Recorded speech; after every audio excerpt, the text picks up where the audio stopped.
So good afternoon, everybody. I think it's going to give a few minutes for any latecomers, but I think they can just filter in as we start. Put my glasses that I can see people with. Hi.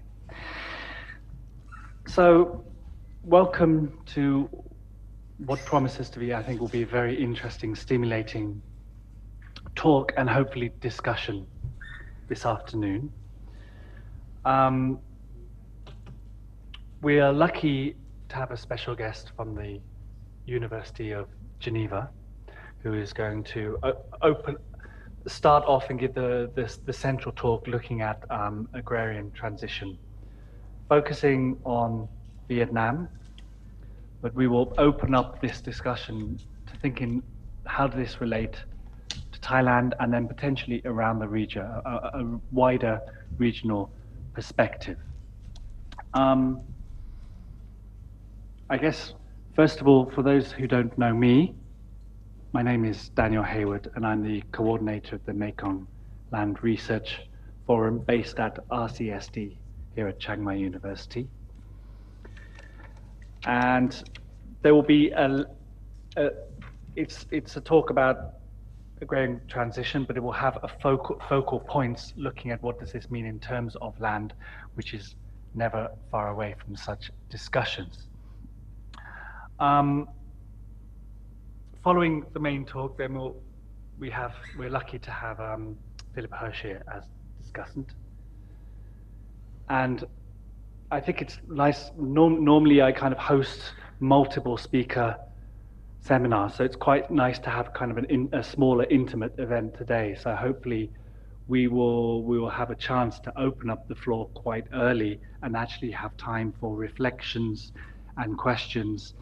And even though we'll have a focus on Vietnam and Thailand, it will be nice to kind of consider how do these trends or observations, how do they match against other countries around the region? And I think that's especially, I know we have various master's students from Myanmar. So we're very interested also to hear of your own experiences and reflections, perhaps in other countries around the region. So first of all, I would like to introduce the main speaker, and then we'll just crack on. So stealing from his own introduction this morning, Christophe Gironde is senior lecturer at University of Geneva, more specifically the Graduate Institute of International and Development Studies, where he helps teach a master's program in international development studies. He also runs a strong vocational program in Vietnam for young professionals around the region, which generally takes place each year and runs for about 5 weeks. Is that correct?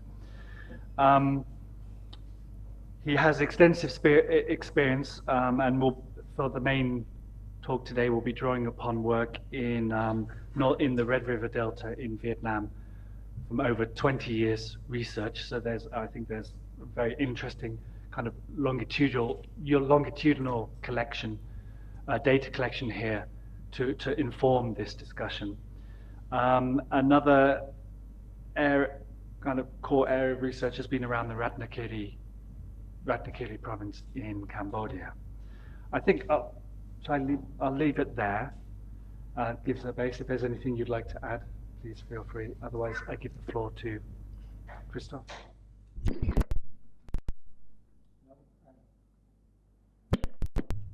Actually, do I need the microphone? Thanks for the answer. It's bright clear.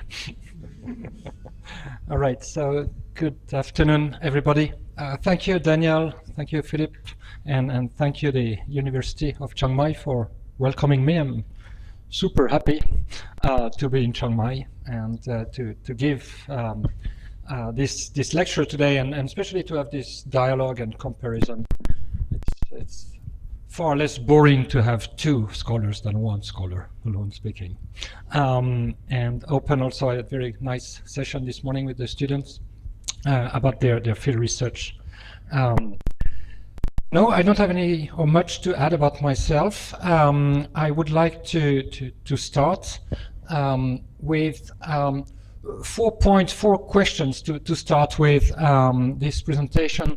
First, I would like to present what is seen as a quite successful economic development and a successful agrarian transition in Vietnam. If I had to talk about my experience in Rattanakkiri in Cambodia, I would not call it a successful transition insofar. But I will explain why we can see it as a success. And I will ask then what was the role of land in this, right? The agrarian transition is not only land and farming, but we must question how crucial land was into this process.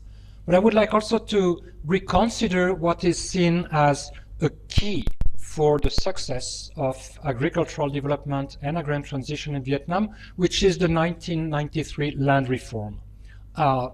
Most of the analysts see it as a very important land policy because it gave land to the huge majority of smallholders, right?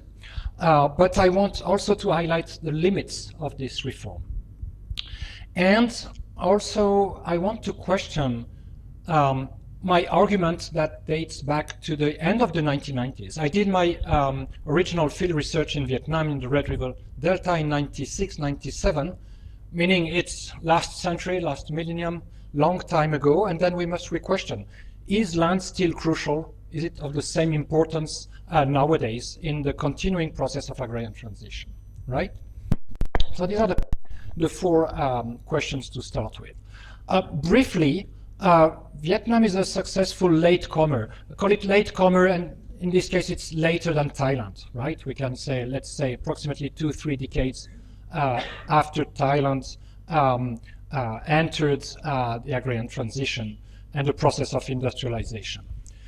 Vietnam is a success with regards to economic development, but also human development, if we refer to the mainstream statistical indicators. Well, I won't have it would be worth to dig into those indicators, what they say, what they do not say, but it's not time for that right now. And it's a success. I publicize, I make the advertisement for Vietnam, but I'm not saying there's no dark side or there's no limitation or clouds. Of course, the environmental degradation is one issue. The rise of inequality is another one, especially if you compare ethnic minorities and the key majority group. Challenges of competitiveness. Look at, there's one black economic figures, which is the trade deficit in Vietnam. So this is not performing all that well. Well, also there are issues like the role, importance, or hegemony of China in Vietnam. And of course, we could discuss the political regime and the human rights issues, but I'm not neglecting those, but it's not my focus today. A few key figures, facts.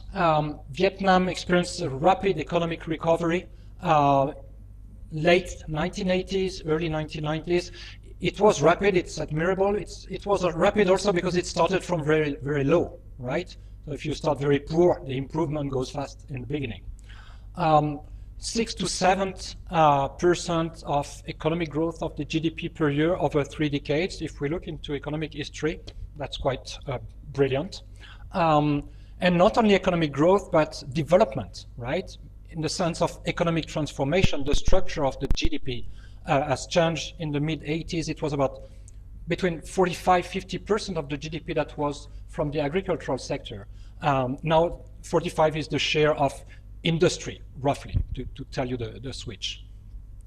And also the sector of trade and services that are growing fast and faster than the agricultural sector, of course. And also Vietnam is remarkable, but its successful integration into the world economy. If you look at the rise of exports, imports also, but of exports and share on world market, and especially if you would take a few of the industrial crops, coffee, tea, rubber, for instance, cashew, pepper. And overall, I think nobody can deny the fact that there are many more opportunities for ordinary Vietnamese people, whether it's petty trade and urban area, or it's for farming or services or or salary job in the even most remote areas of Vietnam. There's overall many more opportunities. And also with regard to human development, if you look at the human development indicators, it's just over 30 years an impressive record of betterment.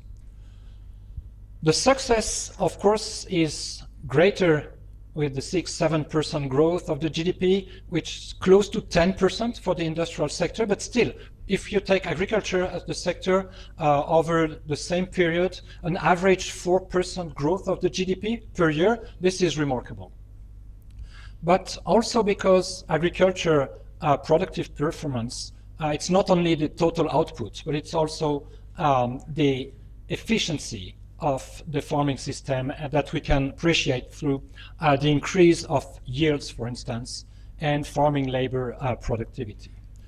But also another component of the success is the diversification of cropping system, right? And the huge increase of areas that are cultivated with the industrial crops, fruit, and also increased area and output coming from aquaculture in Vietnam. Another component of the success is the fact that with the economic reforms, Vietnamese farmers could engage back into adding value to their harvest by processing their products and by selling themselves. They didn't have any more to deliver. So part of the added value comes from the processing and from the trading that is done by farmers themselves. And a huge increase of farmed area over the period. I will show, oh, I'm missing the table. Oh, okay, it may come later on. Let's look at further the productive performance over the period 1995 to 2015. The increase of rice yield, I'm talking about irrigated land plots from 3.6 ton per crop per hectare to 5.6. The increase of the share of land that is irrigated and drained, and the use of fertilizers measured by kilo of hectare multiplied by 10 over the period. All these are indicators. I'm not saying it's the best. Maybe the increased use of fertilizers may turn the other way around one day, because there will be we'll discover, or some we already know probably, that it's going the wrong way, and there will be a price to pay for that. But let's say all those indicators show that there's a boom of agricultural production in the country. The country that in 1 year, 88 to 99, was a net importer of rice and jumped being the third world exporter of rice the year after in 89. And since then, exporting approximately 10 to 15% of the total output. So there's some comfort in terms of food security. And great increase of the farm area by almost, let's say, 50% between 1990 and 2007. I put this figure because I don't have the last updated figures. But it's approximately plus 300% for industrial crops, plus 240% for aquaculture products area, 180% for fruits. This is huge, right? There's a huge process of opening new lands in Vietnam. If we look in terms of human development and the betterment of living conditions, material living conditions for rural population, what is interesting on this figure is if you look, of course, urban poverty, the proportion of people living below the national poverty line is lower in urban areas, but it's interesting. Look how sharp also is the reduction of poverty in rural areas, right, for the first period. And if we compare now for the following period, 2010 until nowadays, or 2016, actually, we see also that rural poverty continues to be reduced, right? So Vietnam has experienced now, rural Vietnam has experienced the end of what was called the mass poverty, right? Still, when we talk about poverty in Vietnam, everybody's saying, well, that's great. And there are always scholars saying, hey, what about inequality? That's true. Scholars love inequality more than the World Bank likes inequality, because they want to focus on successful poverty reduction. So we cannot neglect it. But still, it was on the rise, on a sharp rise in the 1990s and until and the early years of the 21st century. But when we look at the trend, again, Gini coefficient, many may say, oh, it does not mean that much. But if we look 2010, 2016, there would be even a small reduction of overall income inequality in Vietnam. And I took just the figure for the Red River Delta in the north. Interestingly, it was about, the Gini coefficient was around 32, 33 at the time of Doi Moi, mid-80s. And everybody was saying, oh, rising inequality, soon there will be a landless issue in Vietnam. We'll see, we'll dig into this, but actually it's interesting to see that after an increase of inequality, it seems to be declining. Then we must question what, there's less and less land available in principle for the farmers, but inequality is reducing. There are interesting things here that we must, that we can question. So let's come now to the second point, and the title includes this concept of agrarian transition that we all use. But it's very nice because we all know that you know what I mean, and you know what I mean, and I know what you mean when we use it. But just to recall it, also just to tell you about what I will address and what I will not address. Remember the discussion this morning, cannot talk about all. I take a definition by Jonathan Rigg that I found in a description of a research project. Right, in what he calls the broader terms, the agrarian transition refers to a larger societal transformation. So it's not only farming and the economics, it's a society. From agrarian society, for which agriculture represents the central occupation, the most important source of income, and the largest proportion of GDP, to one based increasingly on industrial production and services, right? It's clear to start with. And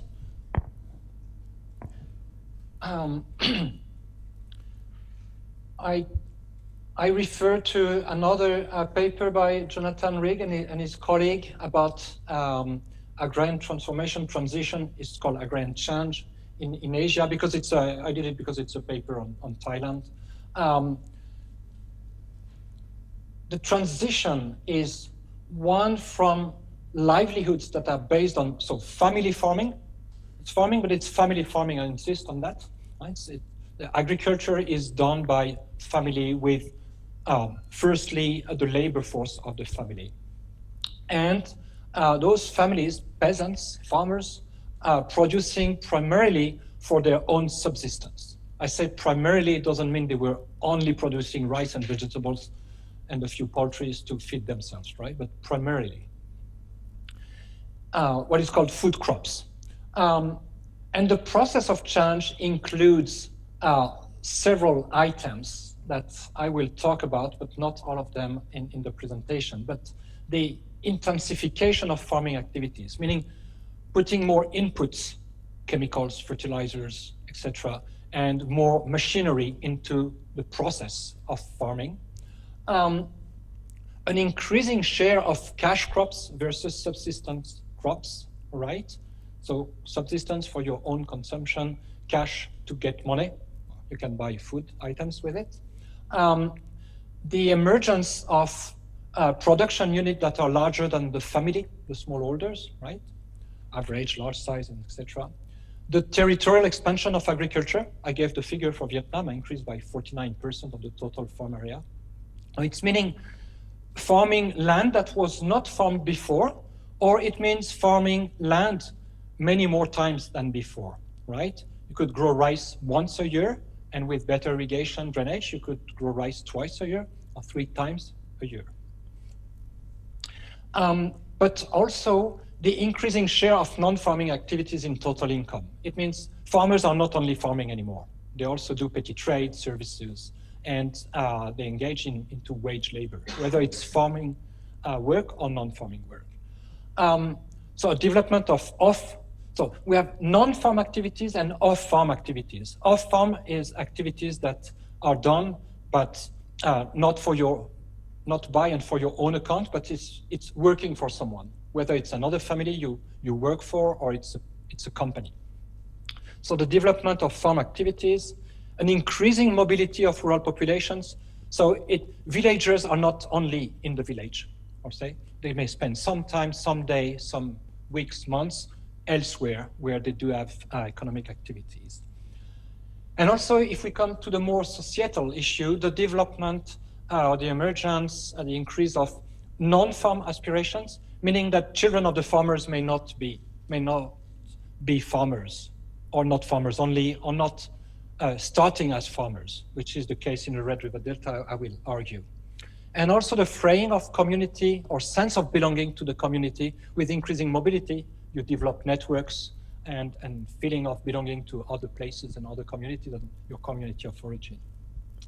And also a process which is linked to the increase of individual aspiration, a process Jonathan Rigg writes and calls dislocation of households. Dislocation sounds very negative, but it's not necessarily negative. Dislocation can be just an increasing number of household member strategies, and we could see it as very positive. I continue farming, but my wife is doing petty trade, and my children, they go to the university, they will support us, and etc. So dislocation must be reconsidered really analytically. Okay. The success of Vietnam must first of all put into perspective. I said it went very fast because it started from very low and from a very low level of output, of labor productivity, of yields, and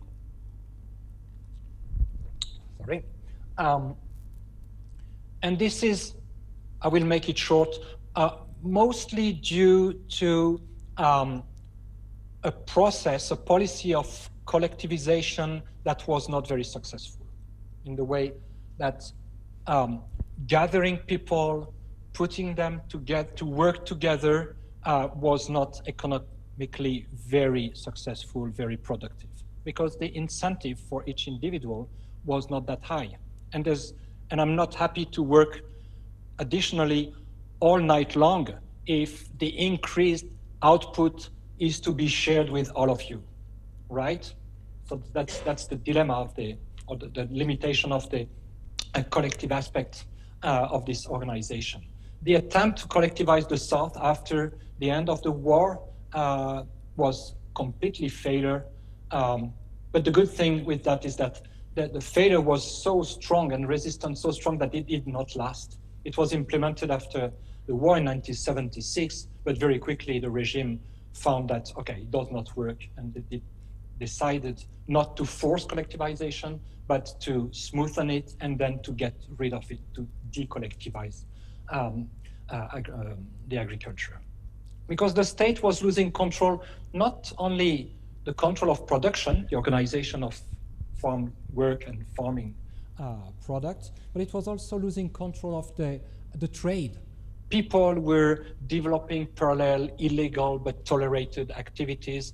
So for the state, it was not only to make the farmers produce, but it was also to get the output to drive it to the cities where there were people to feed, right? Yet it's important also to understand not only what land was and what has become and how crucial it's been in the success, but also for the assessment of collectivization. There are some crucial achievements. First, I'm talking about the Red River Delta. First, there's been a huge effort from the state to improve irrigation facilities. And of course, there was a lot of waste of resources, but it was an infrastructure that was then rapidly turned when the household economy was rehabilitated, that was turned in highly productive investment, because people could very quickly switch from one crop to two crops or from 2 to 3 crops per year. Second, we must not neglect the investment in human development or social services at the time of collectivization. Roughly, once collectivization was over, farmers were rather well educated and in a rather good health situation, right? People could read on a bag with fertilizers how to use, right? It seems stupid to people who know reading, but I've been working in other developing countries where it's a challenge. We may give bags of inputs or chemicals to people who cannot read, and will have difficulties to use them properly. So this investment in human capital is not to be neglected. Then I come to the factors of this successful agrarian transition. Three main factors, three categories of factors. First, the institutional reforms.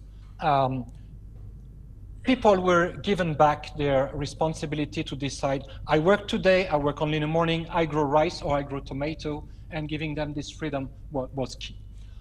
Second, there was also an economic liberalization, if I may say, for communal authority, right? They didn't have to follow the plan, and they had more freedom to decide, for instance, to invest in land and to invest in irrigation. And there was a huge effort at the communal level to improve irrigation and drainage system, to buy new water pumps, to improve electric water pumps, to buy new equipment. Sorry. And this has been key for the increase of yields. And also with the institutional reforms came new actors who provided better support to the farmers with, for instance, access to credit, right, with the right of private banks, or also with the institutional reform and this freedom to travel all over the country, better connection, better trade exchange, but better, more than trade and exchange, better connection to urban areas, to market areas. The second category of factors is the economic environment. Vietnamese farmers enjoyed the overall process of development, with means a growing demand for agricultural products, right, from urban classes, a growing demand of labor also. I used to split my time between Hanoi and Hung Yen province in the Red River Delta, and the rising middle class needs workers to build a new house. They need workers like for domestic work, because they also want to work. So if you work, you need someone to take care of the children, and all the development of tourism, bars, restaurants also has offered many opportunities for rural population to come to complete their income. There are also very strong spillover effects. With the betterment of material living conditions, social norms and standards increase. I remember the jokes we had with the young men saying, okay, no way you could find someone to get married with a house which has no tile on the floor. Forget it, right? Or you have no chance to have even a girlfriend to go for ice cream on a Saturday night for the first meeting if you have a dirty motorbike, or if you have no motorbike, right? So the rise. I do political economy, and economists, we tend to focus on the supply side of economy, but I think the demand side, the pressure, the competition among people, you have the iPhone X, I should have the iPhone Y, and etc. It's a very strong driver of this process that was, that turned the potential of production into productive activities, and people working more and efforts investing, whether in machinery or in the education of their children. And the third one is land. Land. What role did it play? In terms of time management, I'm late. How many minutes are left? 20 so far. Okay, no, that's all right. I will have 10 more. I won't go into detail into this. Well, land factor. Just recalling history, although I will not elaborate on that. At the end of the colonial period, Northern Vietnam, the socialist regime, implemented comprehensive and radical land reform, basically giving land to the tillers, land to the farmers, land to the people who live from land, but for many who did not have land, who used to work for landowners, land was distributed. There are many controversies about the way it was done and how redistributive it was, etc. But it's important to keep in mind, although it's from late 1950s, and there are not many people still alive or able to talk about this, but that's part of the history and the legacy of the land issue in Vietnam.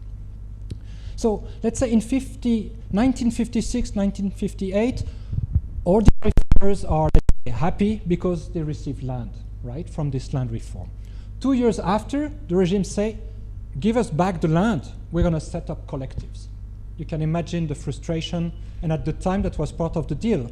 Vietnamese farmers were many to contribute to the war efforts against the French, then against the US. So there was a very strong resistance to collectivization. And I don't have the time to elaborate on that, but one of the reasons for the failure of collectivization is, first, I said it's not very efficient economically, but it's also that it met a very strong resistance. So actually collectivization was not implemented as those who thought about it had what they had in mind, right? In many cases, it was collectives on paper, but actually it was the private economy. It was secret, but it was tolerated with local authority. And so collectivization started in 1958, and it ended, let's say, 2 decades after. From 1979, it's the first measure that the Communist Party of Vietnam took to smoothen the collective system. And by the end of the 1980s, it was over. People were given back the land, and they could farm and trade and process and do whatever as they wanted, right? Now I come to the key point, which is the key policy, which is the 1993 land law, right? It's crucial because I already said land was distributed to almost every single family in the Red River Delta. It's different in other areas, but for the Red River Delta, everybody almost received land. In principle, people who had a salary being public officers were not entitled to receive land. But I will come to this issue. They had other ways to get other type of land. But the distribution of land was very clear and very equal, because every single person who was born before the 1st April of 1994 was entitled to receive a certain area of land, which is the same for you, right? One category is that for women did not receive land at the place they were living after wedding, because you receive land from the commune where you were born and registered, right? So if for many couples, if the wife coming from another commune would have land for herself, but in her commune of origin, not at the place where she was living with the husband and the family, all right? But still, let's say it's fair, because in the 1990s, the area, the surrounding where people would get married, it's distance you could go easily every day, even by bicycle or motorbike. So there were not that many people complaining, suffering, say, oh, in this commune I don't have the land because I have land where I was born, right? It was not a big issue, I would say. So distribution to everybody means that everybody can participate to the process of agricultural intensification, diversification, because they had land and they had workforce, right? The second, more than being distributed to almost everybody, is the fact that people had a long-term, quite safe land tenure. It's not land property, it's a land use rights, but that was given for a period that was between 20 to 30 years. It was not decided in 93, because the government could not know when he would, if he would, redistribute land another time, right? And then with this long-term use rights and a real or a perceived security of land tenure, people did invest a lot in their land, right? Land improvement, digging land for making ponds, or what do you say when you increase you put earth to, huh? Yeah, but to elevate. So I don't know the word. Well, anyway, instead of growing rice, heightening the land to plant trees. I don't find a word. You add earth to make it higher. Well, anyway, you see what I mean? Although we don't find the word. Okay, thank you. And the land tenure is key also, not only with regards to what you do, what you produce, what you farm, but the land tenure includes also the right to mortgage, which is crucial to access to credit, because when you go to the bank, well, you have to get the approval from the local authority who stamp saying, okay, you're a good person and your plan makes sense. You can go to the microfinance institution, but MFI, what they ask is the title, the land title. So that was key. And also the right to transfer land, yeah, to transfer land to their children. So this is in what land was key for the development of agricultural, of farming system, let's say. Now I would like to illustrate and reconsider this very good incitative and equalitarian policy. And I illustrate this with the case in the Red River Delta, northeast from Hanoi, approximately 1 hour drive by motorbike from the capital city. I show you the figure for one village of one commune of the district where I did my research, and I interviewed 180 households in this village, and I looked at the percentage of them who received the distributed land, right? And you see, this group 2 includes many of the public officers, so some of them did not receive land because they had a salary and they were not entitled. Among the worst off, we have even 97%. Those who did not receive land did not receive because they had unpaid tax. And so I say, you'll get the land when you pay the tax, right? Dating from 1 or 2 years before. But you see here, there's not much of differentiation among the farmers. Everybody gets the land. Yeah, but this is repetitive with the process of, and sorry, I'm skipping a bit. Yeah, so land was distributed to everybody, I said, but this is only part of the land, right? And we must consider the various categories. First distribution, land was distributed according to the land law to everybody. But then, if you distribute all the land, what happens with the new couples getting married over a period of 20 years, right? So for the new couples to come over the period, there should be a land reserve, right? But with the high population density, 1,300 inhabitants per square kilometer, you do not save land and do not use it. So in the meantime, there was what is called a second distribution land, which was for shorter period of 2 to 3 years that people could get access to in addition to the first distribution land. And we'll see that the distribution of this is less egalitarian. Then private garden and ponds around the house. It's a private property. It was not distributed, neither redistributed. And then there's a fourth category, which is what the natural capital remaining from the cooperative. So there were land plots and ponds that were used by the husbandry cooperative or nursery or shops, etc. And this was not redistributed, right? So after, first I found, okay, it's super egalitarian, the land distribution, but when doing my interviews on farming system, I found that it's really uneven development. And I found, for instance, that the worse off, we're doing not bad, but still, you see the 2 rice crop and one rice plus 1 dry crop like maize or bean a year. Look at the income. It was $31 equivalent at the time.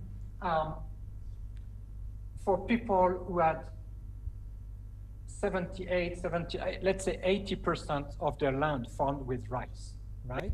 For other categories, you could invest into medicinal plants and fruits, for instance. The income per area was 3 times higher than who were doing mostly rice, right? So I found that actually there are quite great differences among farmers when we look at their cropping system, right?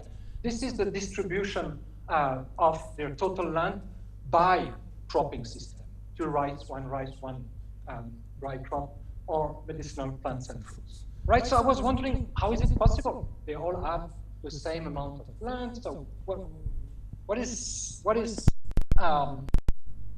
not that simple? And then I say, okay, I'm wrong. I started to consider only the land distribution and the paddy land, but actually I should look at other areas, the gardens and the ponds, right? And here I found that it's really much more unequal than for the distributed land. The group number 2 is the local elites. The group number 1 are people who went out of agriculture, who opened business, trade services, own shops, trucks, bus to do transportation, etc. This is the local elite. And I found that actually 13% of those households were owning, that's private property, 60% of the area of gardens and 82% of the total area of ponds, right? Whereas group 4, group 5, we can say 38 and 26, it's 2/3 of the households own only 1/4, right, of the gardens and 8% of the ponds. So we see how private property is unevenly distributed, right? So land reform only equal for the distributed land. Then I look at other components. The second distribution land, what I call the reserve fund, right? And here also I ask the people for each category. And I asked for group 5, among the worst off. Group 4 didn't have because they did choose to migrate, to move out, so they were not applying to get more land. But group 5, I found only 35% of this group had adjudicated land, which is the average of the whole village. But I found they have little area when compared to the average, and the elite, they were 100% having adjudicated land and having far more larger area than the average, right? So I was wondering, am I right with this statement that access to land is equalitarian in this case? And actually, it's not at all. And why was that?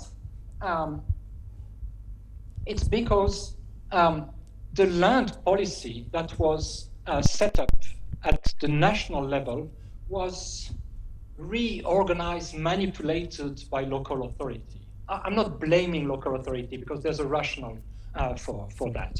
But if we look at the change in adjudication of land, it started from a very, again, equalitarian system, which was who is a candidate to get land in addition to the first distribution. And everybody would raise hand, and it will be randomly selected. Or as the chief of the commune, and would say, okay, for the 2 years, it's the western part of the village who will have the land for 2 years, and in 2 years, it will be the eastern part of the village, right? But then, and the reason, one of the reasons, it's not because local authority are bad guys, corrupted, and not only, right? There's a rationale for that, is that the adjudication of land was a key source of income for the communes. And there was a diminishing of resources coming from the central government. And so local authority were in need for taxes to come in. And the payment, the rental payment for adjudicated land was one of the source of income for them. So they say, what about if we allocate land for longer period of time, then if I ask you to pay for the 5 years or the 10 years to come, I get a lot of money immediately. Whereas if I give you the area and you pay only after the crop every year, you see the accountability of this. it's different way money comes in. So the duration of adjudication was increased. The size of adjudication was increased up to 1 hectare, which is huge. Vietnam think that an average household has approximately 2,000 square meters being cultivated. And then the communal authority asked to pay in advance for a longer period. The overall price of land increased, and it ended in what is really not egalitarian, but the complete opposite, with a system of auction. Meaning, okay, there's a plot of 1 hectare of land behind this building. How much you pay? How much more you pay? How much more you pay? So this is really the switch from inclusive development to a very exclusive process, because everybody could not go to that. Right? People say, auction, I don't even enter the room. No way. I know it's a purchase power. I have no auction. It cannot work. So, how many minutes before 30? I'm finished? Maybe it's 40 minutes now. Huh? 4? 40 minutes now. Oh, it's 40. Okay, last slide. Okay, sorry. You should have been more severe. Okay. So, I took the reconsidering the land, the land distribution and the land law of 1993. I looked at the various types of land, first again, private and land plots and ponds of the cooperative. I looked at the areas, the share in total area, but most important, the share of the total income. Because the distributed land, the paddy fields, are the land that gives the lowest income per area. It's basically where you grow rice. But the ponds and the garden plots is where you make much more money, because you plant fruit trees, ornament trees, medicinal plants, vegetables, flowers. It brings much more income. And so you can see that after all, the land law is only about 1/3 of the total farming income of the households. So you see it's a crucial land law, but actually, it's not that crucial because it's only part of the livelihood systems. I have more slides, but I stop now, and I may return to what I could not. You see, it's a beautiful illustration of what we discussed with the student this morning, saying, when you prepare your thesis, you say, I'm going to do this, but you cannot always do all, so you should say also, but I will not be able to address that. It's very good self-criticism. Okay, thank you.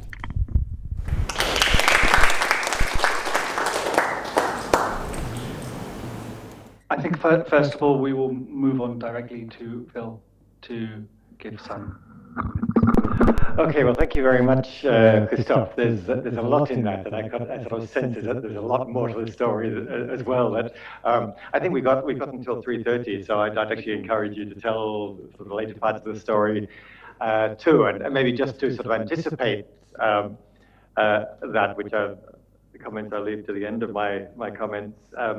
I suspect that when we start talking about the off-farm economy, migration, and so on, the declining importance of land in livelihoods, there's another kind of chapter to this this whole story. Because if we just look at, while we're on this slide, and again, before I get to the sort of bigger picture, if we take the previous slide, which showed that most of these, sorry, come back. If we show that most of these private gardens and ponds and land plots and ponds of the cooperative went to the village elite, and they're accounting for 65% of the income of the cooperative. It suggests a very inegalitarian agrarian transition or land distribution and so on, which kind of raises questions about the Gini coefficient figures you had, and it's always really very difficult to try and match these things up, but it's an intriguing part of the story. I thought I'd structure my comments in sort of around three main topics. One is the way we think about the agrarian transition, since this is the core concept that you're using to understand a change in rural Vietnam. The second is then to offer some reflections on my sort of much less specialized much less a specialization on Vietnam than you. And the third is then to expand it out and to think about what lessons this offers for Thailand and perhaps other countries in the region. So to start off with, you used Jonathan Riggs', I think, very, very useful definition of the agrarian transition. But I think it's also handy for us to, when we talk about something like the agrarian transition, maybe to think about it in three somewhat distinct ways.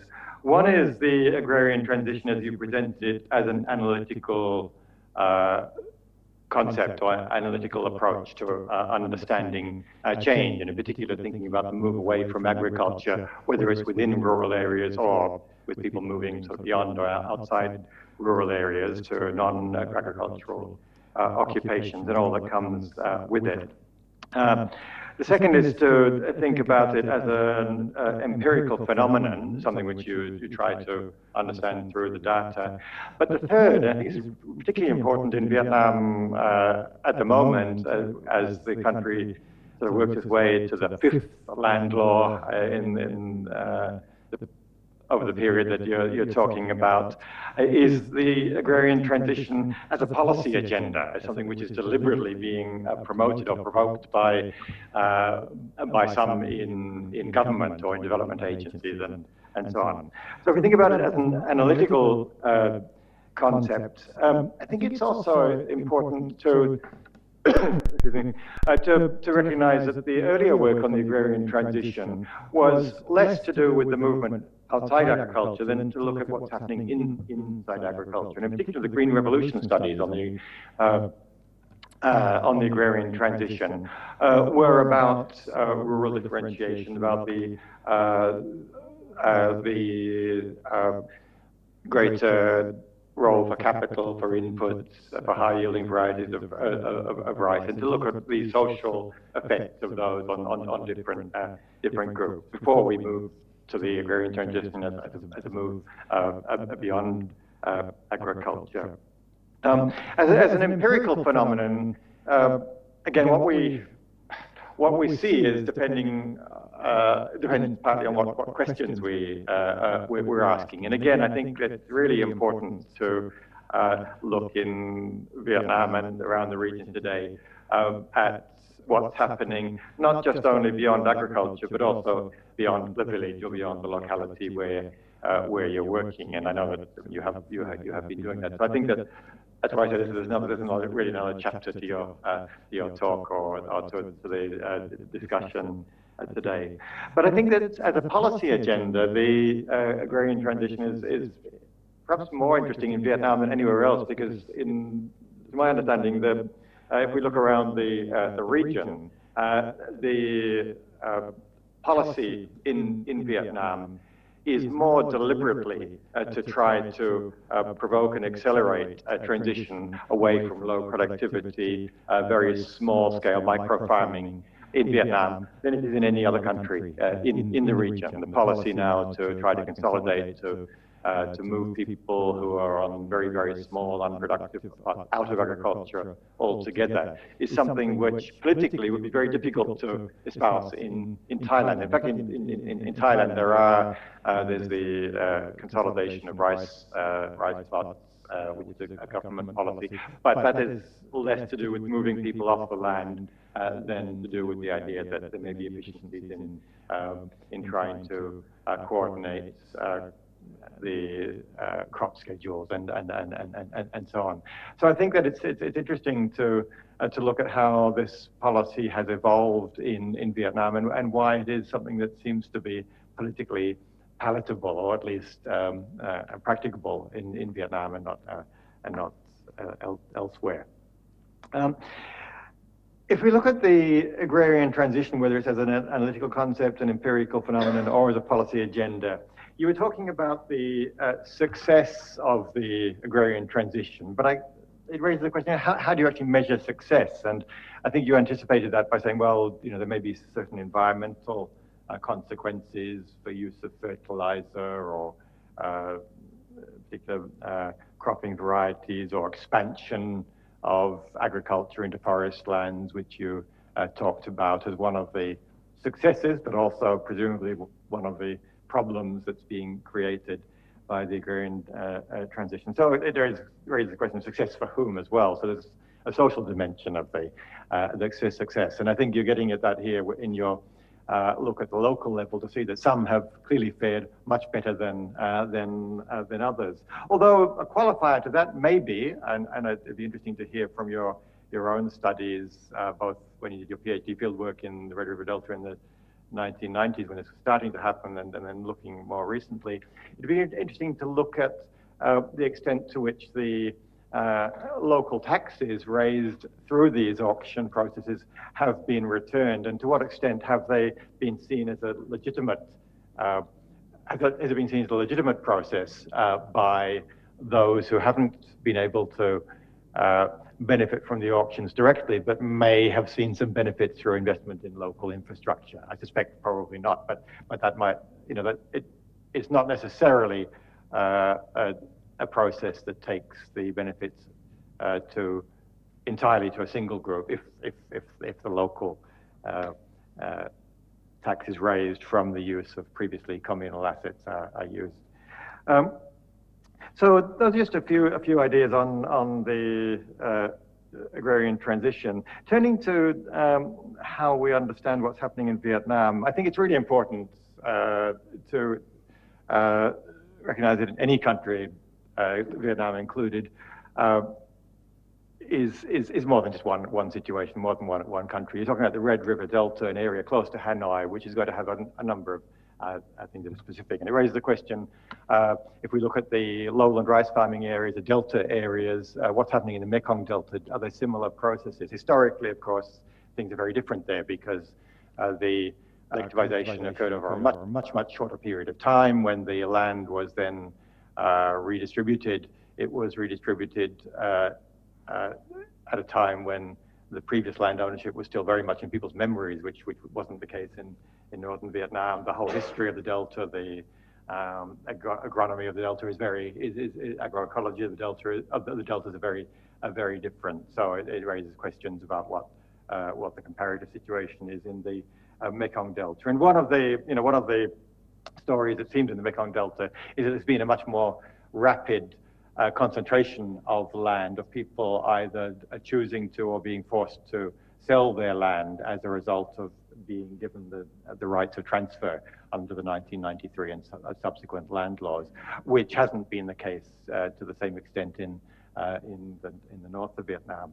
But the much more stark contrast is between the delta areas and the uplands. And again, I think it's really important to do similar kinds of studies in upland areas. You talked about the very different situation between Ratanakiri and the Red River Delta, but I guess the more relevant comparison would be between Ratanakiri and the Central Highlands, which is where, as in Ratanakiri, has been a huge investment of large-scale plantations, but also movement of lowlanders up into areas previously farmed under shifting cultivation systems by indigenous minorities. Well, the same situation in the Central Highlands, and with a considerable amount of conflict resulting. So again, I think that it's important to qualify this transition regionally within Vietnam, and as well as to look at the aggregate figures that you presented earlier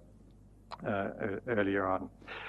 What's interesting also in Vietnam, and this is a kind of conundrum, I think, from coming out of your story, is that you presented, I think quite rightly at the beginning, the enormous increase in welfare, in fortunes in rural Vietnam from the early 1990s to the present. I started working in Vietnam in 1990, 1991, and I mean the conditions are just incomparably better for most people than they were at a time when hunger was still a real issue. Day-to-day survival was difficult for many at this time of transition. So things are much better. But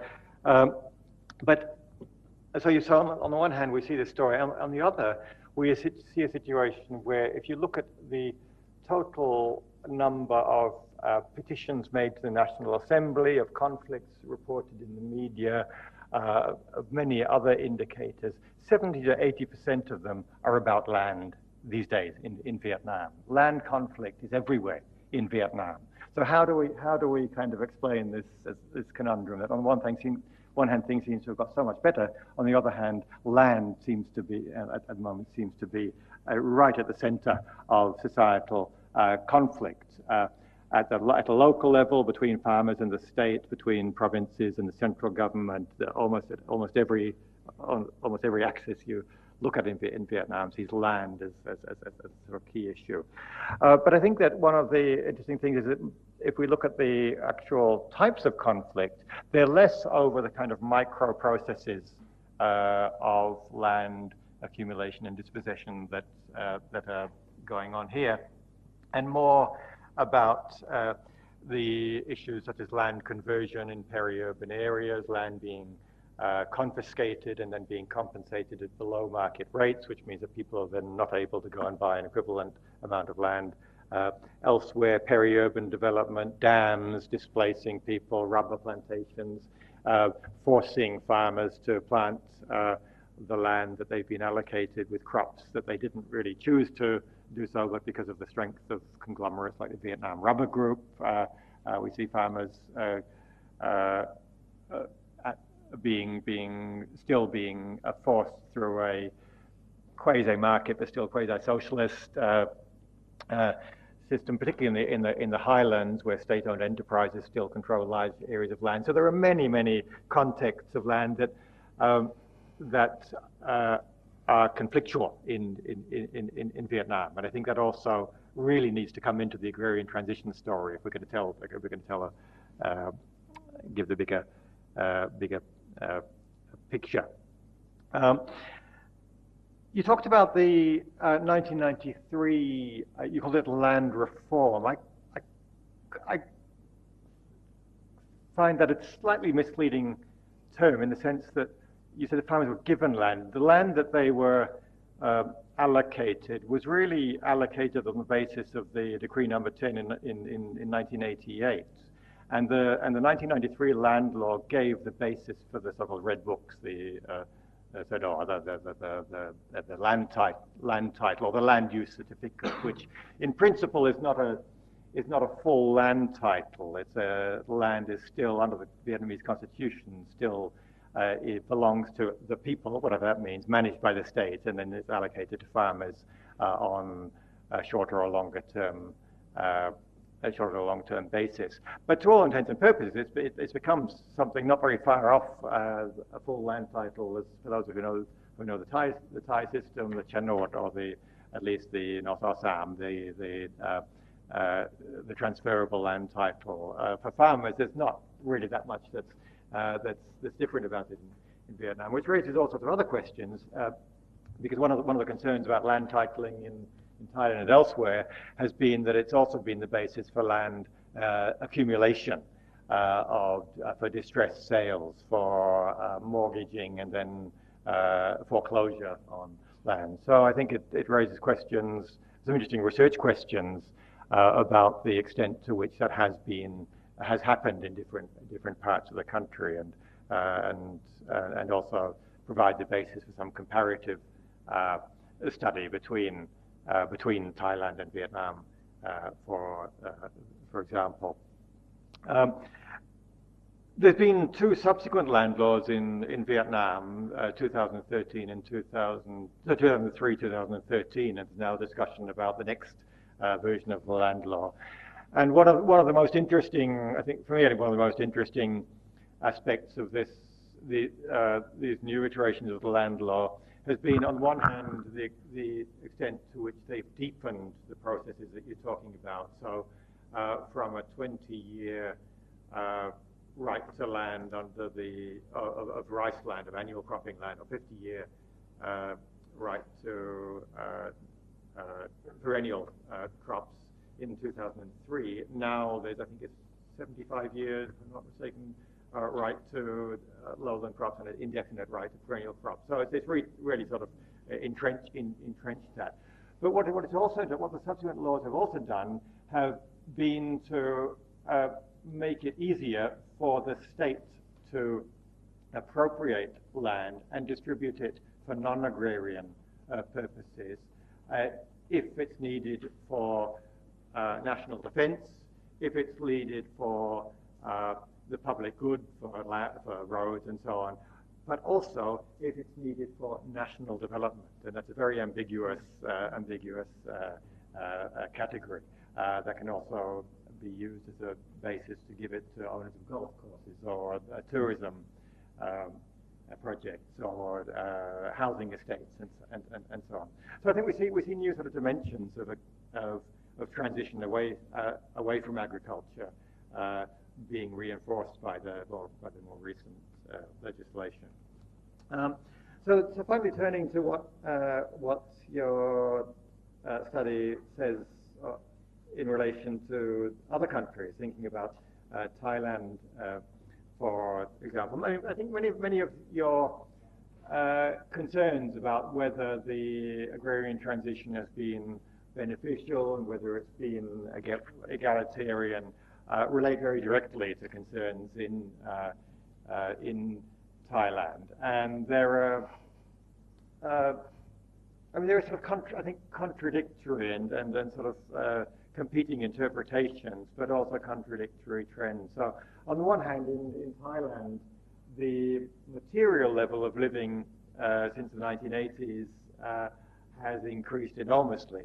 You know, as you say, people have got motorbikes and they've got internet access and they've got phones and they've got nice concrete houses in place of the wooden and bamboo ones and so on. And so if you go through the countryside now, it's incomparably wealthier. But there's also a lot more debt, there's a lot more inequality, there's a lot more divided families with people choosing to or being forced to live in different places. And so there are multiple dimensions to change. There's, depending on who you talk to, it's been a success or a failure, but I think it's not just a question of who you talk to. Individuals have got mixed feelings. There's a great deal of nostalgia for the good old days as there is elsewhere. In Vietnam, I think we hear that as well. There's a lot that's going on with the intensified competition in the market economy over things, not only over things material, but also in relation to education, where those at the bottom of the heap feel that they're kind of always going to be kept there because of the increasing need for money to buy either legally or more often corruptly your way into the system. So all those sorts of things I think need to be taken into account. If we're talking about success, and they're very poignantly felt in Thailand. We discussed for a long time. NGOs in Thailand have been very critical of the more sort of marketized processes around land and agriculture.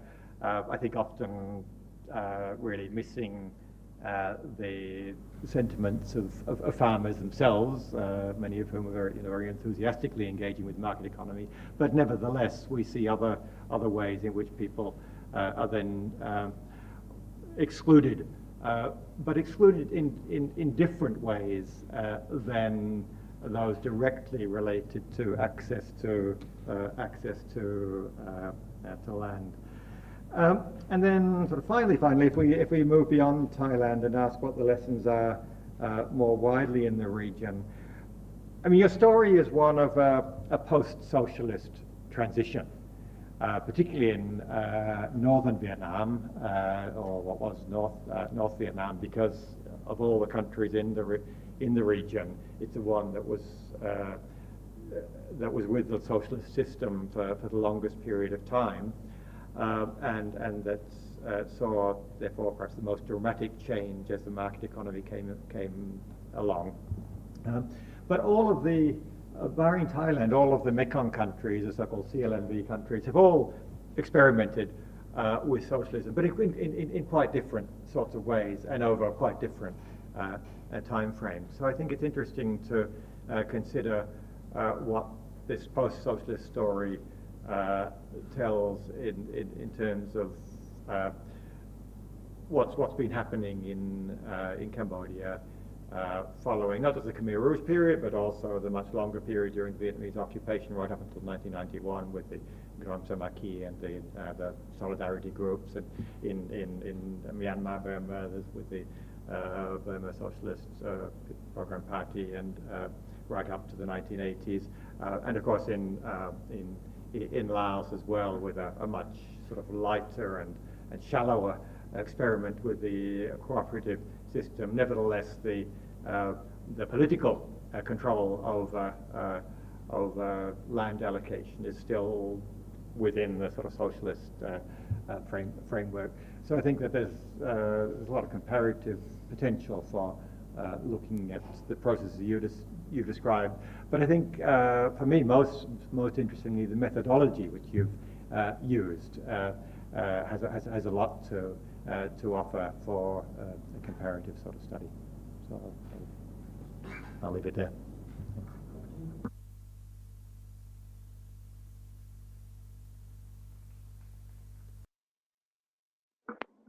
Perhaps before we open out further, you have the right to reply.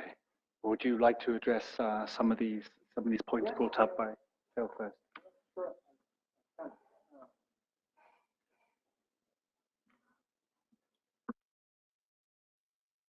Let me pick up a few because I cannot.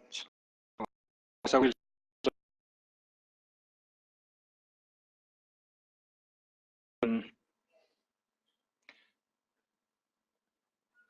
Yeah, so maybe overall, maybe you found that I gave a too pink, blue, nice picture of the success. It's true, but it's purposely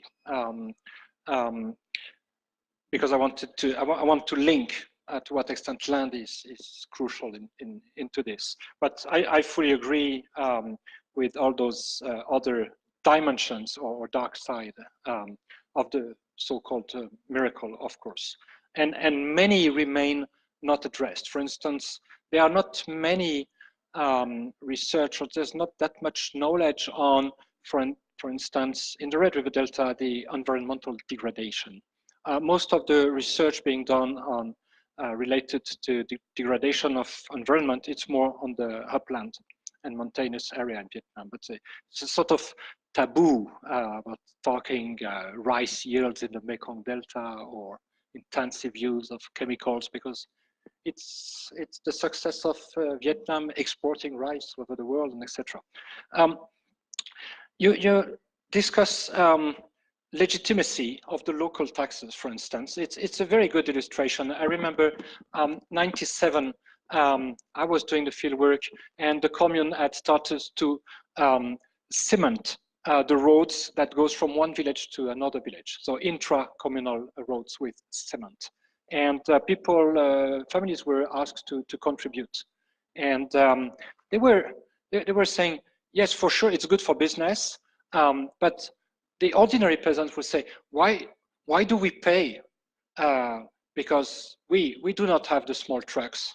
There were still some with bicycle only, saying, I walk, why do I pay? You have a truck and you damage the road, you should pay more. But also it was not legitimate that the communal authority asked the population to contribute, but the way it was calculated, it was per household.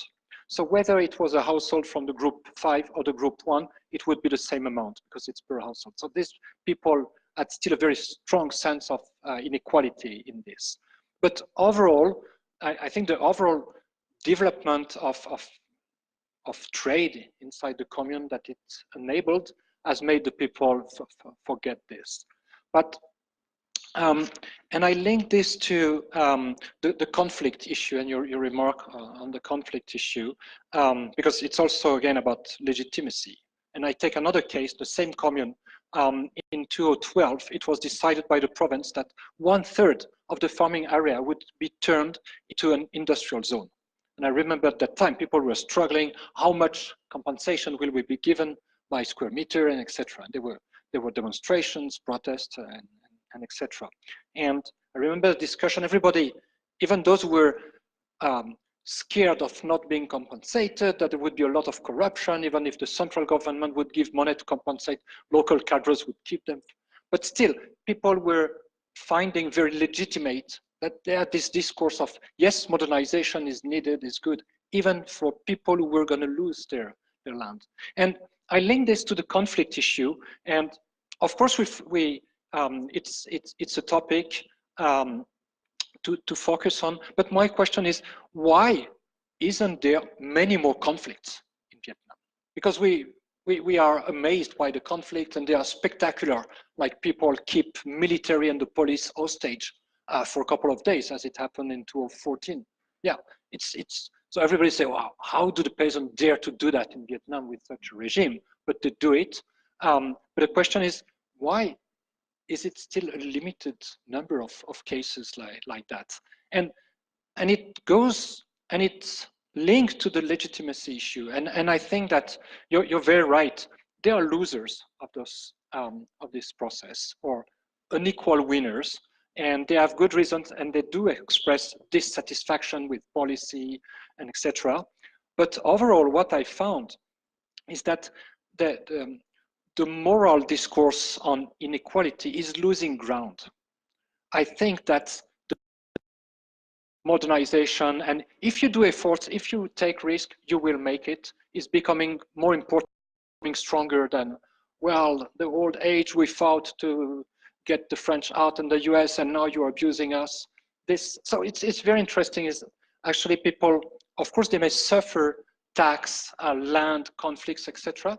But overall, and I think that's one of the reasons why there are not that many more conflicts, it's also there's a sort of acceptance of the discourse of, hey, stop whining, take risk, invest, move, migrate. Many do it and they are successful.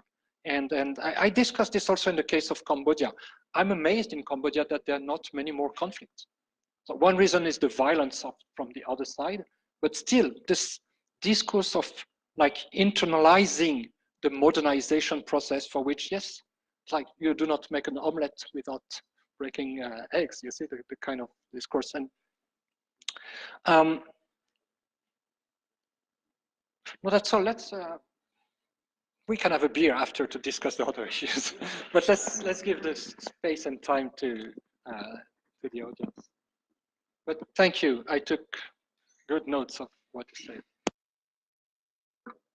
This is the point. I also have some questions, but we will open out. I think we can open out if you have any clarifications coming out of the talk, if you have any direct questions about the content, if you have some reflections perhaps about your own country, which has not been one of the main focal points, then we would also like to hear that. So it's comments, suggestions, questions, everything is open here. Yes, also allowed. So we'll start with Ajahn Chusak and then we'll move over to Ajahn Surya. Well, thank you for your presentations. Very interesting.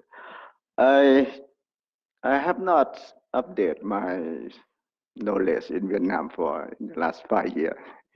I haven't visited Vietnam, I think, recently. But what I learned from the report is essentially that the land conflict in Vietnam has turned really violent. I think the recent one is a couple of weeks ago that, that 3 policemen has been killed, 1 civilian died because of land conflicts. And before that, there was the case that, there's the villager that make their own homemade bomb and, fighting with the authority, and it's turned very violent and people die. I kind of wonder that, when you're talking about egalitarian land distribution in Vietnam, it seems to be impressive, right? Because, land has been redistributed to the household, to the people. But the conflicts that I have seen from the news, that is often very violent, especially between the state authority and the villagers. And the recent one that I just said, it's just a couple of weeks ago, I think. 3 police died, 1 civilian died, there's 4 of them. So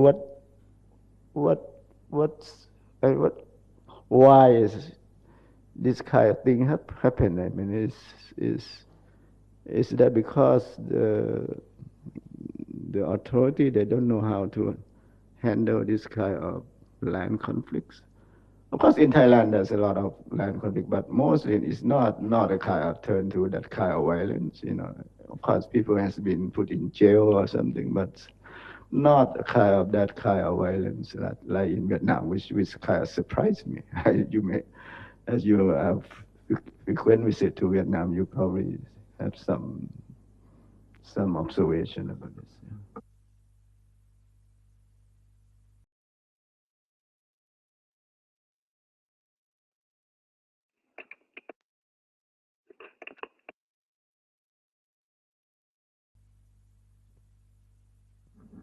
Thank you very much for your presentation. That reminds me of my own experience from late 1980s in the northern part of Vietnam, and then just stopped in about 2000.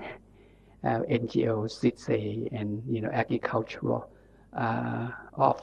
officials and agricultural colleges. I won't relate back to that experience, but more recently, I see something as a result of this, maybe, the huge deaths of illegal Vietnamese transnational migrant workers in the freezer in England. So I think that is a symptom of something, because these people were from one area. You mentioned in passing that the neglected and the poorest area of north of Vietnam.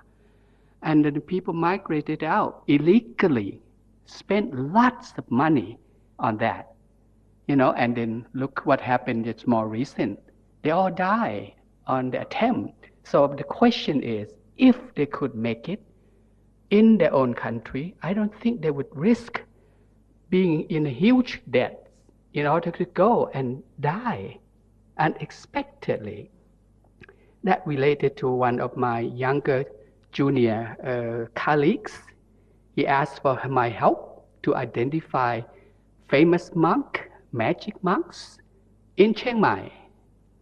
And I took him around, and surprisingly, the Vietnamese urban working class, young, spent so much money coming as tourists to Chiang Mai with direct flight, not costly, but affordable, and seeking magics, amulets, tattooing from magic monks in the city of Chiang Mai and outside.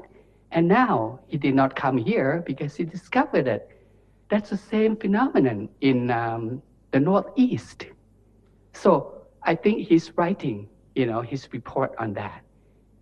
Why these people, young, urban, well-to-do in a way that they could afford all of this, but this is for their own well-being, their own life-making success, and so on and so forth. I think they really, if you dig deep down, they all come from rural area that may or may not. But I think they may. You would be able to find linkage of the discomfortable or discontent on this land transition or in agricultural life to seek a much better and more modern life in the city by seeking, black magics of Thai, huge market in Thailand. And one of my younger colleagues also studied this in Thailand, last 20-some years, and he passed away. But then that's the symptom of modernity.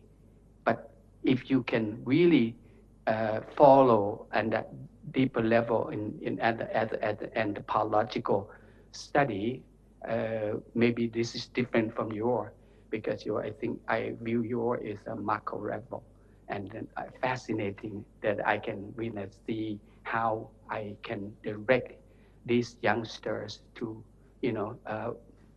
look into more deeper of those areas the people in Vietnam that he followed. But I think that's, I don't know whether it's a question or it's a comment. Thank you very much for your presentation. Let's address those two to start with. So we have Ajahn Chusak on the perhaps some rationale behind the rise in violence, and then linked Right. to the migrants. Why are people migrating if they have opportunities? Well, the cases of extreme violence, killing policemen, I don't want to neglect it, but it's very rare. It's striking and surprising because there are not many, right? So we can take it as it's not what I would call a social fact or social phenomenon. It's very rare. I think it's quite unique. I don't know this case in particular, so I cannot answer for this case. But let's go back to the period of the 1990s, where I would argue everything was going quite well. But at the same time, I was in 1997 when the first protest occurred in the modern time, the post-collectivization period in Tai Binh province in 1997. Protests were quite famous. It was about local cadres being corrupted and land manipulation, very super classic scenario. But then again, the question, I was doing my field research 30 kilometers in Hung Yen province. I asked, of course, no way you, the foreigner, can go to Tai Binh. But so then I had discussions with local cadres whom I know well enough because I was staying in their house, living with them, and etc. And I dared to ask, or they came to the discussion, say, why it doesn't happen in Hung Yen? Why there's no conflict here in the commune where I am? Because it was clear the same process were occurring. So there's a tolerance that, all right, corruption is normal, illegal tax is normal. It's just a level of acceptance. Well, what I mean, again, I don't want to neglect the casualty and the human dimension of people struggling for their land, but what I'm saying, we must make the distinction between what is ordinary conflict and ordinary struggle and all those conflicts that are reported and extreme cases that are really just a few if you count them. And in the case of Tai Binh, the explanation is not my analysis because I could not go there. I could just read the press. There was not much reported on Tai Binh, but what the local authority were saying in Hung Yen is say, okay, this happens when it's just too much, right? So there's a certain level of corruption, of behaviors, the way to ask money, to put pressure on the people, and it turns to violence. But local cadres are quite smart at keeping the ordinary practice of corruption, bribing, and illegal things just below the threshold, and not turning into violence. And also discussing also with ordinary people, they tend to accept as a fact that, well, people who have political connections, well positioned in the system, in the administration, that's normal. Like, I would do the same. If I was a policeman, I would racket the people at the crossroad and ask for their driving license, and I would get $1, etc. They said, but the strong feeling is that if you make money, if you become rich only thanks to your position in the system, this is not accepted. But many people making money from developing their business and having all those connections that make their business easy and they don't have to pay taxes, it's acceptable. There's no problem with this. If you're smart at dealing with local authority, dealing with the police, but you do make a business, there's no reason to complain. You're smart. If you make money only by bribes, corruption, this is not acceptable. And I think it's a very important difference for the people in the way they react or do not react. For the case of the dramatic case of the 39, was it, or 49? Vietnamese who were found dead in the UK 2 months ago. Again, I'm not cynical at all, but I would say, look, if you compare in terms of numbers, and if you look at all the people in Vietnam who do migrate, next village or next town, or who go through the export program of labor to Malaysia, 500,000 of them almost, it's quite unique, it's dramatic, but there's, I don't know if it says much about what is migration, what are the risks of migration, about the process of getting indebted. So many people are highly indebted in Vietnam, and it's only just a few ended in this crazy dramatic situation of being driven far to England. So again, it's a spectacular, if I may say, case, but it's dramatic, but it's not representative of what is migration, what is indebtedness, the link between indebtedness and the risk the people take. And for the other category who come to Thailand, I don't know enough, but I know that what I've seen with friends of mine, like middle class in Hanoi, they send their children to not to the monk in Vietnam, but to temple monastery for 1 week, so that they do not fall down into social evil or social devil and start to take drugs and gambles and etc. So there are like camps that are organized by families where they send the children to re-educate them or purify them. I don't know what's the right concept. It sounds very coercive and morally loaded.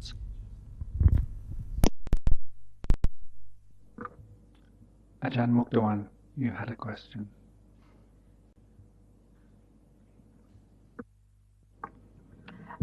Thank you very much for your presentations, and also I would like to pick up from what Ajahn Philip Hirsch and Ajahn Chusak mentioned earlier, and I would like to hear you, maybe in your slide you're talking about the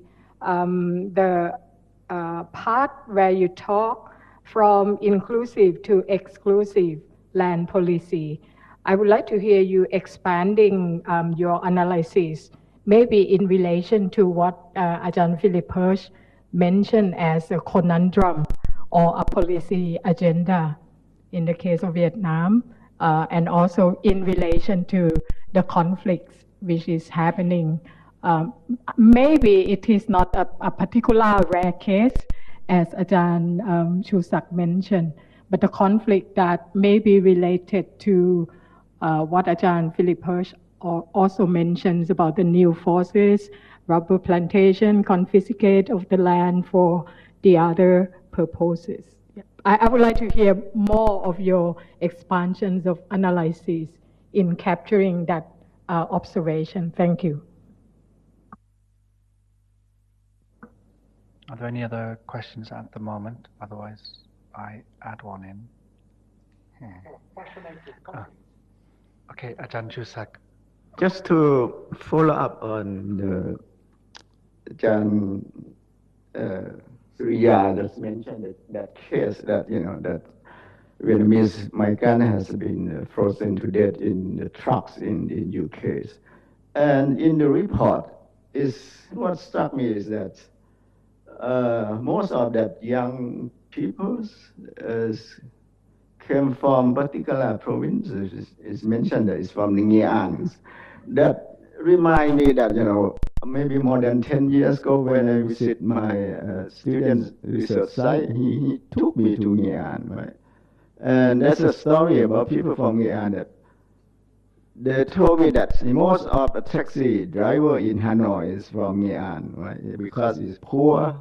But ironically, that is the birthplace of Ho Chi Minh. I visit his village, they still keep it as a museum.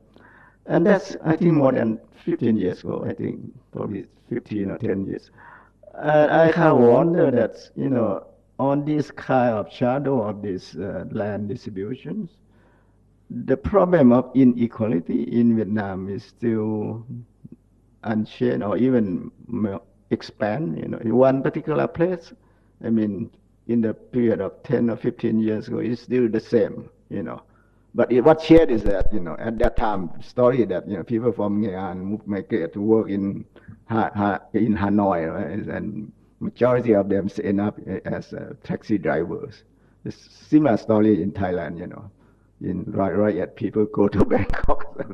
But now, it go to the global scale, right? International migration, and it's the same place. I mean, it's mentioned it's Gironde. Why? I mean, this is quite important place, right? Birthplace of Ho Chi Minh, the father of the nations. I think what this kind of really reflects in terms of inequalities, on this kind of beautiful, impressive growth of Vietnamese economies. This problem is not so in a period of 10 or 15 years. Right. Thank you. I will start by answering and then linking to the conflict. Because when inequality increases, at some point it turns into conflict. I think if you take the case of Gironde, which is known as one of the poorest area, if we do not consider the northern mountainous area, for instance, but it's quite different and overall poorer than the Red River Delta. And I think one of the key difference and the reason for having that many taxi drivers from Gironde in Hanoi is that I think in Gironde there are less opportunities outside agriculture. I think that's the big difference. And that's my point about the Red River Delta. It's also it's the land issue, the struggle for land, projects like creating industrial zone, the territorial expansion of Hanoi has led into conflicts. That's right. But people have been fighting for land, but not fighting for agriculture. I mean, the people are fighting for land and to get compensation, but it is not to continue farming. They want compensation to start business. And of course, if they lose the land, they get compensation. They cannot farm because there's no other land they can buy or access to. So, and I think it's very significant of the process of agrarian transition and its strength in the Red River Delta, where in 1997, in my research, I found that it was 2/3 of the total income for the whole population that was coming from agriculture, but already 1/3 was coming from non-farming occupation.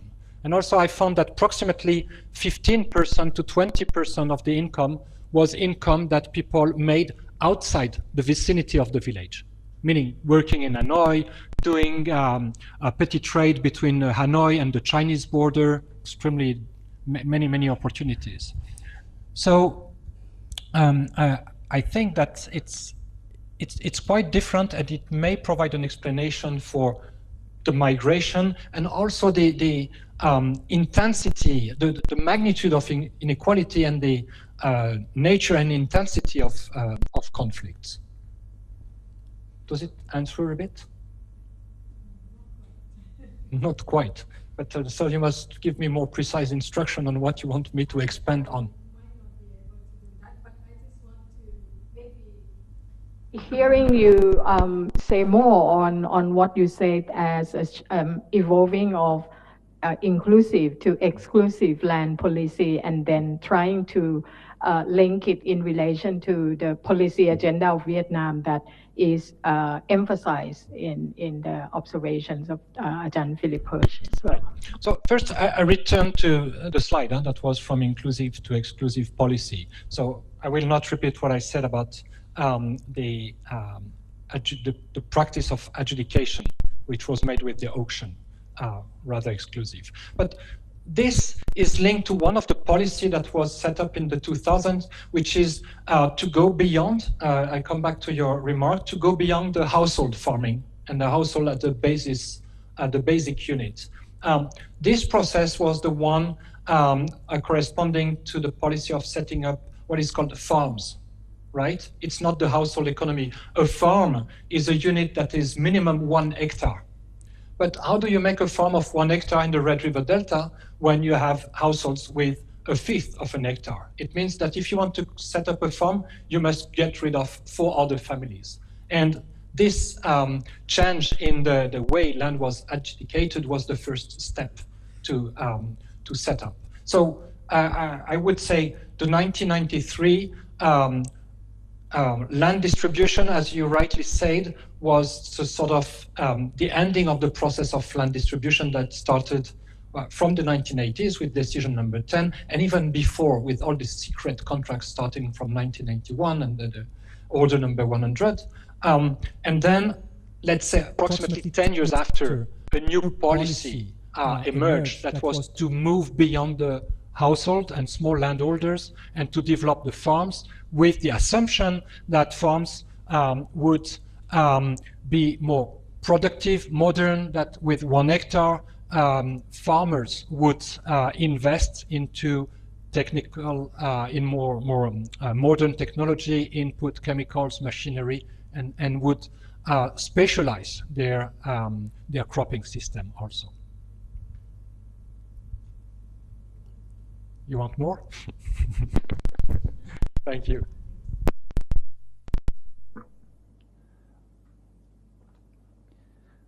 I would like to speculate a question. It seems to me, from our discussions, we are able to talk about successful aspects of an agrarian transition that may have taken place in Thailand or Vietnam. Of course, within that, we have to be careful to the care not to generalize in any way, because it's easy to counter that with many negative outcomes, as you did with your sort of the dark side on that slide early in your presentation.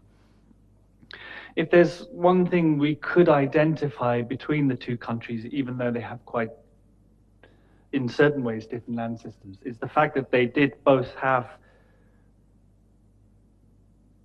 sort of national level land policy that took into account and catered, at some level, catered to the needs of smallholders, whether it was land reform and redistribution in Vietnam, or within a land titling system that took account for and made sure that smallholders acquired land titles and tapped into a long-standing land policy in the country. Does that mean that the best chance of some sort of success, despite all aims at, say, community land titling and all of these other kind of projects, the best chance of success, for example, in other countries like Laos and Myanmar, is trying to get enshrined some sort of national level policy that does a similar job in enshrining that status of the smallholder?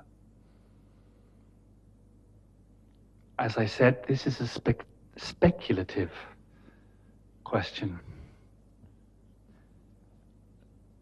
And in Laos and Myanmar at the moment, we have attempts, or there's certainly aims to either rewrite or, to reform national land law. So is that the essential component we need? Any comments welcome?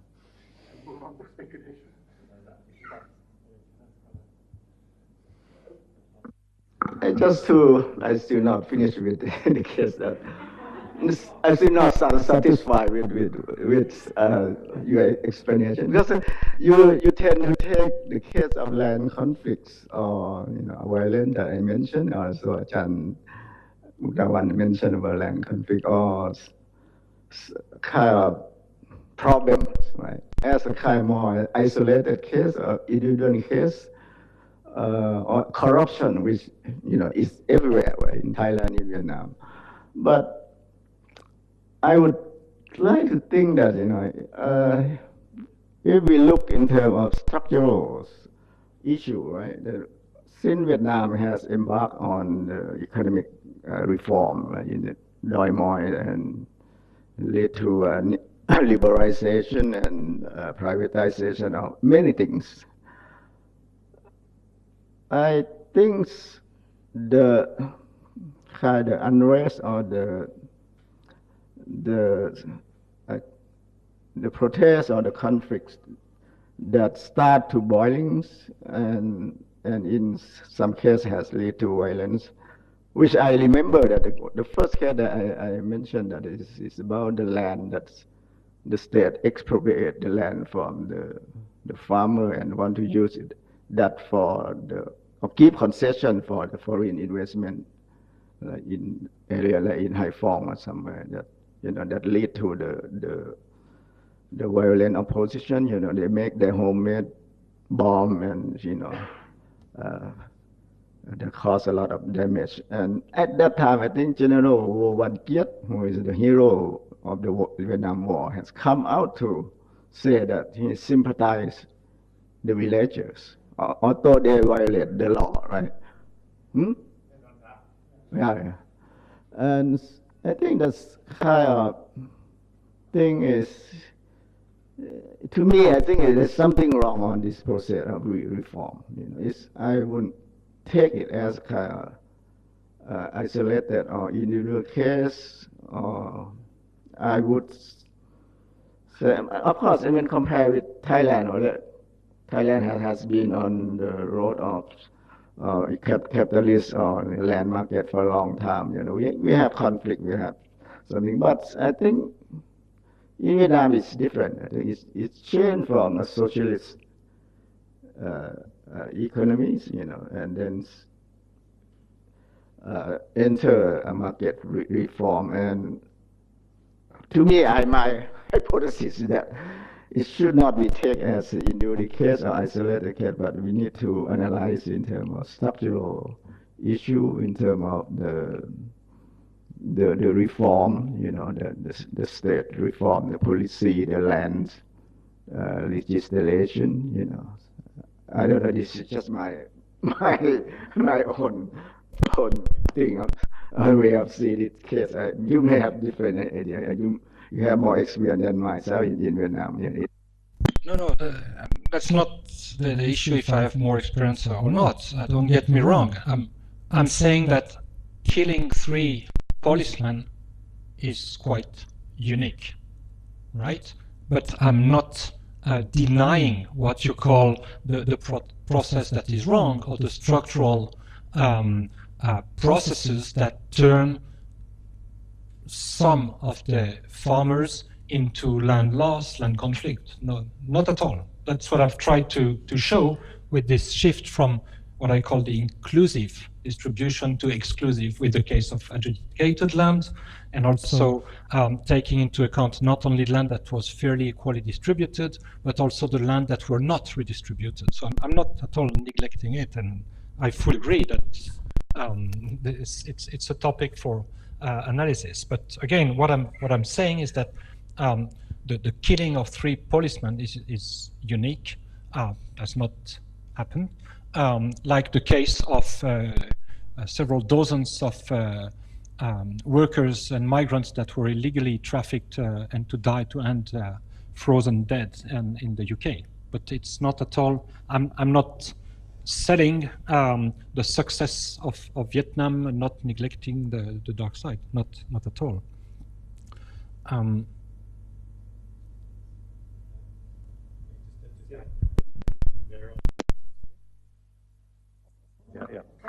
Yeah. I think that I mean, if we're talking about these issues, it's both for analytical but also maybe for comparative purposes. I think it's useful to think about different sort of grades. So on one hand, we have what we might call contradictions that arise as a process of change, or what you're calling a structural basis for all of it. And then you've got tensions, which is what's felt out of those contradictions. And then you've got conflict, which is can take many different forms. It can be gossip, it can be challenges openly or more quietly. And then you've got violence. So there's different, what we're talking about is the, if you like, the tip of the iceberg, the 39 people who tragically died in the UK, or the 3 policemen and the civilian who died recently. That's the violence. Behind that violence are conflicts. Behind the conflict are tensions. Behind the tensions are these sort of structural contradictions. And I think if we're going to sort of make sense of it all, yes, I mean, these are exceptions, but but they are the sort of tip of the iceberg, and there's a lot behind those, and it's using those not necessarily as the phenomena in themselves and the numbers in themselves, which are maybe very small if you look at the total number of people migrating or the total number of people who are facing difficulties with land. But I think we need to make sort of connections, if you like, sort of vertically from the contradictions to the tensions to the conflicts to the violence, but also horizontally, comparatively across cases. So I think one of the very interesting things for me is the different ways in which violence, it's the sort of ultimate outcome of all this in some cases, the way in which it expresses itself somewhat differently in different countries in the region. So we've seen this sort of violence in Vietnam, very rare, but and all the more dramatic when it does occur. In the case of Laos, we've seen violence with forced disappearances, and land issues are not very far below the surface in those forced disappearances, or people dying in jail because they've been arrested because they've been protesting over a land concession that's taken their land, or they've uprooted trees of the concessionaire and they died in jail. That's another kind of violence. In Cambodia, violence is often against journalists, against environmental activists. In Thailand, less so now, but in the past, a lot of more sort of violence against those who've been making land claims where a powerful figure has asserted the right over land, less so now than in the past, and so on. So we see sort of different kinds of violence, but I think the importance of looking at those cases is not only, but partly because of the enormous human tragedy of when it does occur, but also it's a kind of signal that helps us then sort of look back and ask, well, what are the conflicts behind that, and what are the sort of tensions and the structural contradictions behind those.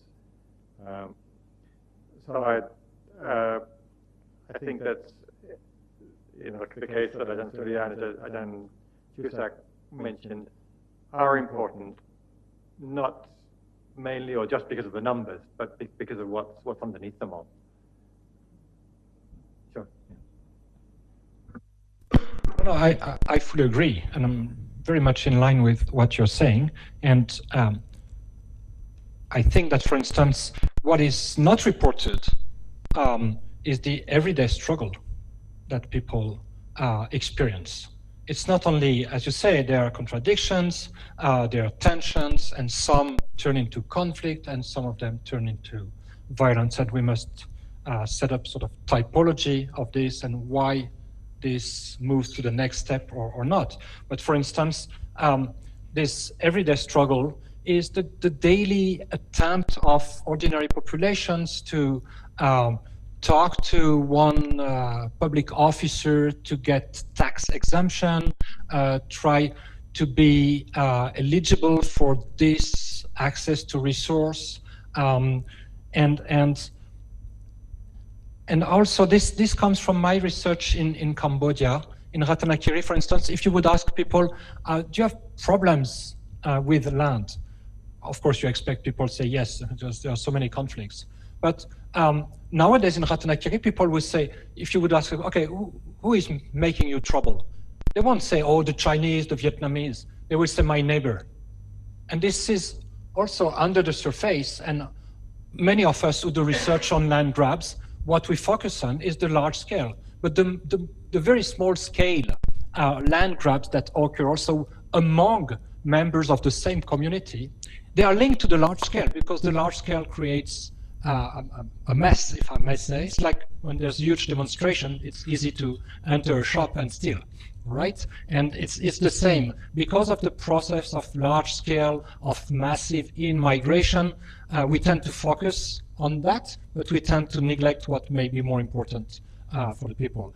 And actually also, if you ask, asking people in Ratanakiri, all right, with your neighbors you have troubles, and then they won't say Chinese or Vietnamese. They will say, oh, Khmer businessman, And also it relates to your point on the type of conflicts.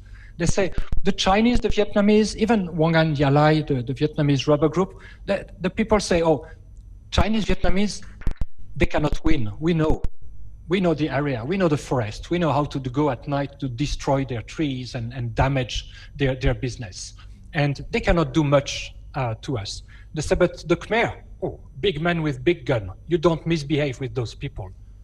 Even, and people say, you don't resist. If they take the land, you don't resist, you're gonna be found shot. And they say, even for processes like Khmer coming to offer to buy land, people say, you can say no once, but if they come back, you'd better say, yes, I'm ready to sell the land. Because if you say no a second time, the third time, there will be no payment. So, so this is really, this everyday struggle, resistance tends to be under research because we focus on the big cases. And also just to end with the case of Vietnam, not the last case you mentioned with the policeman being killed, but one that happened, I think it's 2014, where policemen and military men, I think, were kept hostage for a couple of days in the Dong Tam, exactly. Right, what picture should we keep? The picture of the policeman being kept hostage and these homemade bombs and tanks of fuel that people were threatening to burn, or the last picture, which is the sort of brotherhood between the military men and the policemen, together with those who kept them hostage, making a happy ending and being friendly and getting out of the communal house together and saying, okay, goodbye. It's just a question, I have no position on that, but that's very interesting. What people will keep in mind as the picture.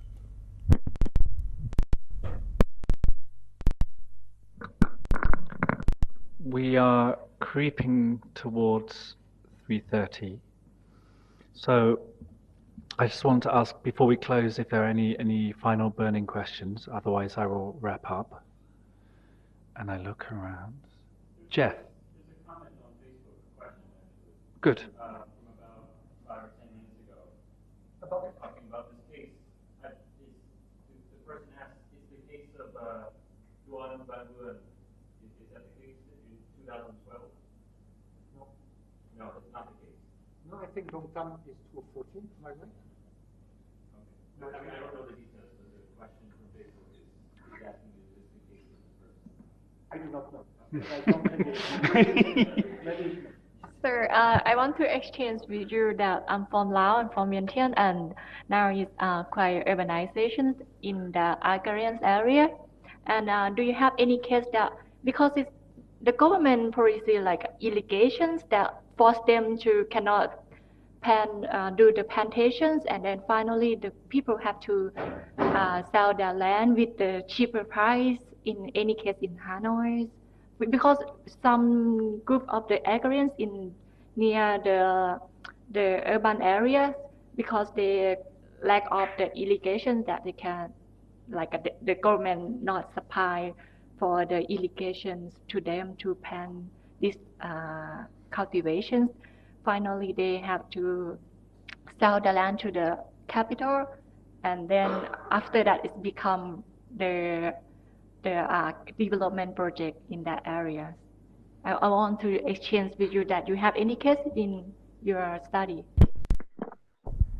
No, I do not have, because the area, which is about between 30 to 40 kilometers from the outskirts of Hanoi at that time.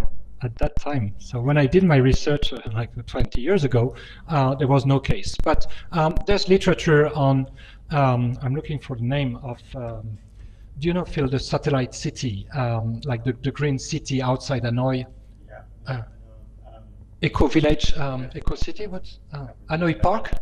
I'll find, but it's been a case because it's huge, and of course it's been land grabbing in a way, although it's very legitimate from the government perspective, that the expansion of the urban area. But I will give you reference to this. It should be interesting for to answer your question, but I do not know otherwise.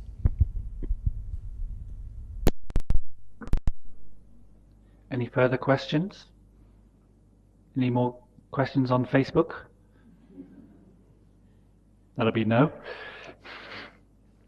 Okay, in that case, I will wrap up. So I'd just like to say many thanks to both of our main speaker, Christophe Gironde, and Philippe Hirsch, as discussing today. I think we've started to open out and look at some of these issues around agrarian transition, starting at Vietnam and Thailand. So just for me to say thank you, and thank you all for coming, and a big round of applause for the speakers.